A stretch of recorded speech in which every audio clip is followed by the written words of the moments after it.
It's Tuesday, the 7th of February, and this is from the South. Colombia's second largest rebel group, the ELN, released soldier Freddy Moreno on Monday, just one day before peace talks began between the group and the government in Ecuador. Government representatives and ELN peace delegates are working through a 6-point agenda. Negotiations were initially scheduled to start on October 27th, but President Juan Manuel Santos called off the meeting due to ELN's holding a former member of Congress, Odin Sanchez.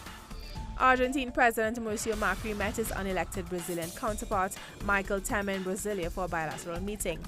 The two right-wing heads of state discussed strengthening trade ties, and Macri urged for a historical boost to South America's sub-regional trading bloc Mercosur. Macri also said relations with Mexico and the European Union should be strengthened. Both Macri and Temer are seeking to liberalize their economies as recession lingers in both countries. Brazil sent 200 federal troops into the state of Espírito Santo on Monday in an attempt to curb a surge in violence. According to a local media report, around 75 people have died since Friday following a police strike over pay disputes. Schools in the area closed, as did public health clinics and other local offices. Residents were frustrated and scared at the lack of security. Jovenel Moïse was sworn in as president of Haiti on Tuesday morning following an extended, complicated and violent 2-year election cycle. Moïse is a 47-year-old wealthy businessman in the banana industry, and according to analysts, he was the favorite of the U.S. government, which many say plays a prominent role in the country's election. France and Venezuela were among the countries that sent delegations to attend the inauguration. Representatives from the United Nations World Food Programme sought out struggling Guatemalans on Monday to talk and offer support as drought continues to ravage the country.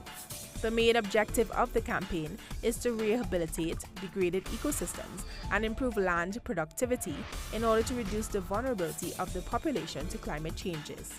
At least 6 people were killed in Mexico's western state of Sinaloa on Monday after Marines were engaged in fighting with suspected cartel members. According to local authorities, 1 Marine was killed in the clashes, as well as 5 individuals reportedly belonging to a local drug cartel. Since the start of Mexico's drug war in 2006, some 110,000 people have reportedly been killed in the country. Despite the Democrats' all-night sit-in on Monday to protest Betsy DeVos's confirmation as U.S. Secretary of Education, the vote to confirm the billionaire narrowly passed the Senate earlier this Tuesday. Vice President Mike Pence cast the tiebreaker in the 51-50 vote. 2 Republicans joined with 46 Democrats and 2 independents in opposition to DeVos. Critics have called her unprepared to lead the Department of Education. And immediately after U.S. Vice President Mike Pence voted in favor of Betsy DeVos's nomination for Education Secretary, student protesters demonstrated in New York City.